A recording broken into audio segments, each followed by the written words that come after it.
the first official video report coming to you from Chicago. Let's check out what's going on in A-Rod's pants this week. Well, today is Friday, May the 21st, and we are near the end of week 7. We have some great matchups running right now. Honey Nut Ichiro's and Team Disher are running a pretty tight race. Currently, Ichiro's leads Team Disher by a 7-5 margin. The two Ahmed brothers are also butting heads together this week.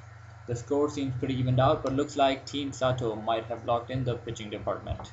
He leads 7-4-1 over Make It Rain.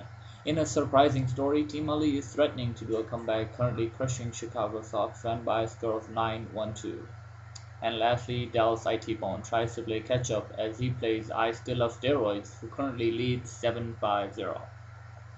In other news, two blockbuster deals went through today as Team Sato gave up Matt Holliday and CC Sabathia to Honey Nut Ichiro's for Darren Castro and Ryan Zimmerman.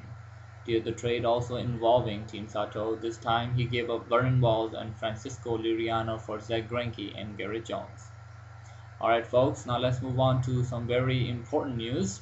I have just learned that instead of the top 2 teams from each division, as it was initially decided, we have now learned that top 4 teams from the league will advance to the playoffs. That means as of right now, the top 4 teams are I Still Love Steroids, Team Disher, Team Sato, and Team Honey Nut Ichiro's.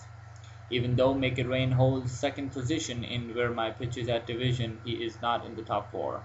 After discussing this matter with ESPN, they have told me that nothing can be done about this and top 4 teams overall in the league will advance. This should not affect anyone since we are still very early in the season. We have lots of baseball to come, and lots more will be going on in A-Rod's pants in upcoming weeks. Stay tuned for the clip of the week. Until then, I am your host and your league manager, Hussein. Until next time, have a great The matchup featured the San Diego Padres and the Atlanta Braves. 25 years ago, on August 12, 1984, the game started ugly and went downhill from there. On the very first pitch of the game, Braves right-hander Pascual Perez plunks Alan Wiggins in the lower back. Wiggins points and yells at Perez on his way to first base as Padres teammates gather on the grass in front of the dugout. In Perez's first trip to the plate, Padres starter Ed Whitson tries to hit him, but the ball narrowly misses the pitcher's body. Perez retreats towards the Atlanta dugout, wielding the bat like a weapon, when Padres catcher Terry Kennedy chases him down. The bench is empty, and the teams stare each other down near home plate. By the time the 4th inning rolled around, Perez would come to bat for the second time. Whitson throws at him again, but Perez anticipates it and lunges back as the pitch sails by inside. Whitson and Padres manager Dick Williams are both ejected. Later then, in the 8th inning of play, Perez would step in for his 4th at-bat. This time, left-handed reliever Craig Lefferts nails him in the elbow. The bench is clear, and the second of 3 nasty brawls ensues.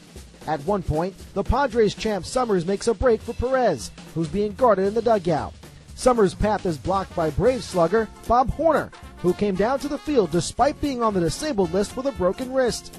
Horner takes Summers to the ground with help from 2 fans who leap from the stands. Padres second baseman Tim Flannery scraps with Atlanta's Gerald Perry, who had gone after Lefferts. The third brawl of the game is incited when new Braves pitcher Donnie Moore hits Greg Nettles to lead off the 9th inning. Nettles charges to the mound, is spun around by Moore, and is tackled by Chris Chambliss. Padres reserve Kurt Bavacqua storms to the field, throwing punches wildly. After order is briefly restored, Padres closer Gossage goes after Moore, setting off another fight. Flannery gets sucker punched by Perry, and then the field is finally clear. But Bavacqua climbs atop the dugout and scuffles with a group of Braves fans who had thrown beer at him. By game's end, 13 players and coaches from both teams had been ejected, and 5 fans had been arrested.